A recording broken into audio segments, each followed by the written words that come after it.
Halo semua, salam sejahtera Malaysia. Tuan-tuan dan puan yang amat dihormati semua.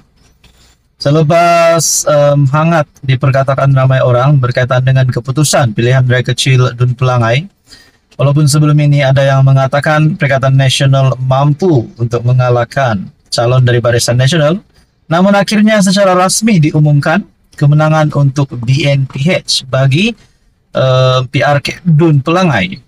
Nah, tuan-tuan dan puan, ada yang kata berkaitan dengan rombakan kabinet. Bilakah rombakan kabinet dilakukan? Bilakah pengumuman rasmi dari Datuk Seri Anwar Ibrahim? Adakah selepas PRK Pelangai barulah akan ada rombakan kabinet? Dan sebagainya persoalan timbul dari penyokong kerajaan perpaduan, dan bukan dari penyokong saja, begitu juga dari rakyat Malaysia. Nah, sebelum ini kita mendengar Datuk Seri Anwar Ibrahim, Perdana Menteri Malaysia, membuat kenyataan bahwa beliau tengah fikir berkaitan dengan rombakan kabinet. Tarikh pun belum ditentukan, tetapi yang kita tahu Datuk Seri Anwar Ibrahim tengah fikir, tengah merancang, rasanya tengah merancang adakah rombakan kabinet akan dilakukan. Dan seperti mana yang dinyatakan ramai orang, bahkan ada juga gesaan untuk memecat beberapa menteri di dalam kabinet. Nah, saudara-saudara, tuan-tuan dan puan, dalam satu artikel sebelum ini menyatakan ada kepimpinan politik dari MCA yang menggesa Datuk Seri Anwar Ibrahim meletakkan jawatan sebagai Menteri Kewangan supaya beliau boleh fokus untuk menumpukan semua tumpuan untuk pentadbiran menjaga negara, untuk pentadbiran negara, pengurusan negara, dan platform ataupun Kementerian Kewangan diserahkan kepada pemimpin yang lain. Nah, begitu juga bukan saja kepimpinan politik dari MCA itu menggesa Datuk Seri Anwar Ibrahim untuk meletak jawatan sebagai Menteri Kewangan, tetapi juga menggesa Datuk Seri Anwar Ibrahim untuk memecat dua menteri. Pertama, Menteri Ekonomi Rafizi Ramli, yaitu yang juga adalah timbalan Presiden PKR, dan Presiden Amanah Muhammad Sabu, yaitu Menteri Pertanian. Nah, saudara-saudara, dua nama ini menjadi sebutan ramai orang juga. Sebelum ini Syahbudin.com ataupun Syahbudin Husin juga ada membuat kenyataan, Anwar jangan takut untuk membuat rombakan kabinet. Nah, adakah beberapa menteri akan dipecat seperti mana yang kita tahu Menteri Ekonomi dan juga Menteri Pertanian yang pernah disebut orang? Tetapi mungkin dalam konteks yang lain, perbezaan pendapat dari ramai orang, mungkin ada juga menteri yang lain yang juga patut dipecat. Bukan sahaja Rafizi Ramli dan Muhammad Sabu yang disebut, tetapi mungkin ada juga beberapa menteri yang lain akan dipecat. Nah, saudara-saudara, tuan-tuan dan puan, begitu juga ada yang kata Wika Siong mungkin. Ada kabar angin mengatakan Wika Siong akan masuk semula di dalam Kabinet Kerajaan Perpaduan sebagai menteri. Tetapi menurut Syahbudin, setelah kepimpinan MCA yang mengatakan menggesa Datuk Seri Anwar Ibrahim untuk meletakkan jawatan, akhirnya kepimpinan MCA yang mengatakan begitu kena balik. Dalam satu ulasan dari Syahbudin.com berkata, baik Anwar lupakan saja hasrat nak bawa masuk MCA sertai kabinet. Pada mulanya, menurut Syahbudin, beliau tidak mahu memberi sebarang ulasan tentang kenyataan seorang pemimpin MCA yang mahu Anwar Ibrahim melepaskan jawatan sebagai Menteri Kewangan, sambil mencadangkan beberapa menteri juga perlu digugurkan. Selain Anwar yang dimintanya melepaskan jawatan, menteri yang dikehendakinya digugurkan ialah Rafizi Ramli, Muhammad Sabu, dan Ngah Korming. Sebagai tanggapan awal, saya tidak fikir kenyataan pemimpin MCA yang bernama Mike Chong itu merupakan pendirian rasmi MCA, manakala beliau pula bukanlah pemimpin yang dikenali sebelum ini.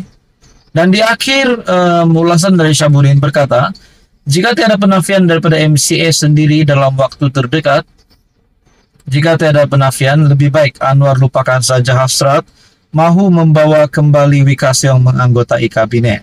Biarlah MCA duduk di pinggiran saja dalam kerajaan perpaduan, menurut Syahbudin Husin. Jadi saudara-saudara, tuan-tuan dan puan, menurut Anda, bilakah tarikh rombakan kabinet, dan adakah sesuai dilakukan masa terdekat ini, dan siapakah yang mungkin layak untuk dilantik untuk menjadi menteri? Ada yang kata Johari Ghani juga menjadi salah satu calon yang boleh masuk di dalam kabinet. Apa komen Anda? Terus sama-sama di dalam channel ini untuk info yang seterusnya. Halo semua, salam sejahtera Malaysia. Selamat datang ke channel Fels Lifestyle.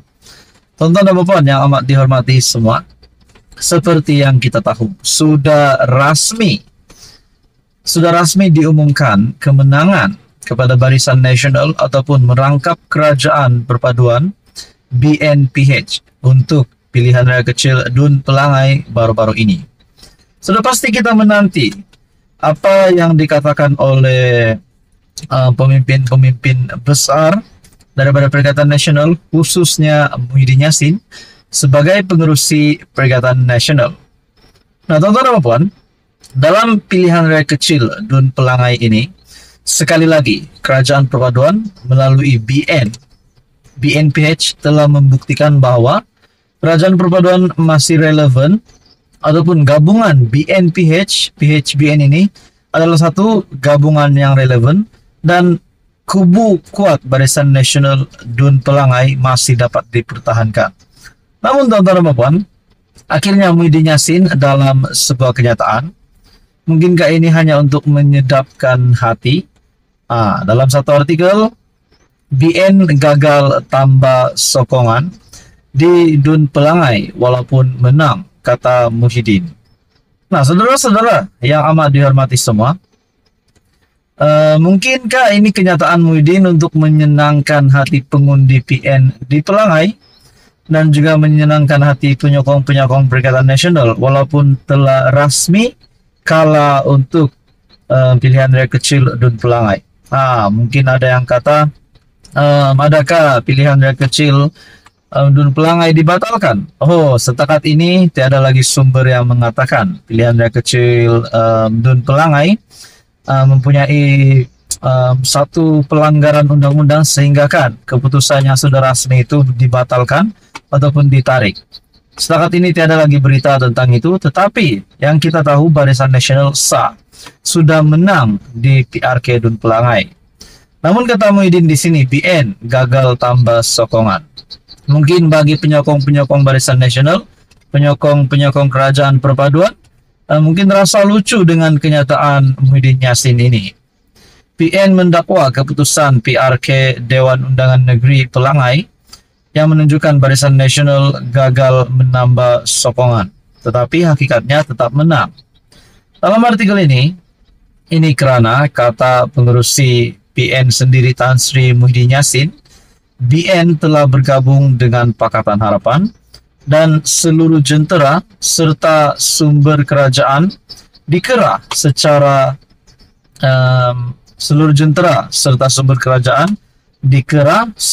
terang-terangan untuk membantu kempen parti itu.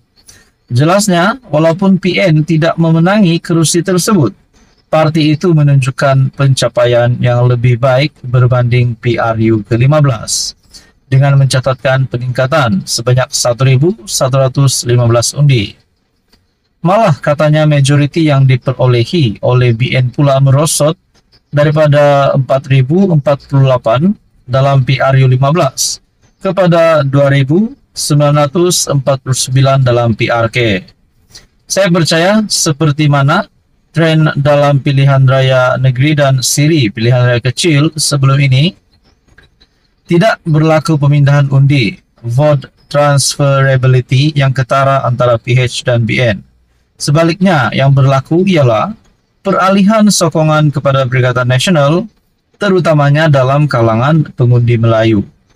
Bagaimanapun tambah Muhyiddin, PN menghormati pilihan yang telah dibuat oleh pengundi-pengundi di Dun Pelangai. Nah, tuan-tuan dan puan, akhirnya beberapa pemerhatian dari pemerhati politik, penganalisis politik. Satu kenyataan dari Syahbudin yang berkata PN tidak mahu dikata kalah di Pelangai. Mereka kalah dalam menang kononnya.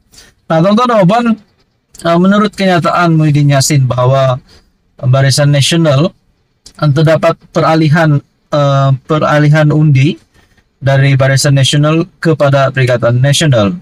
Namun saudara-saudara, apa yang hakikatnya adalah kemenangan tetap untuk Barisan Nasional ataupun Kerajaan Perpaduan BNPH. Apa komen Anda? Teruskan bersama di dalam channel ini untuk info yang seterusnya. Mohon bantu channel ini dengan menekan butang like, share, dan juga subscribe.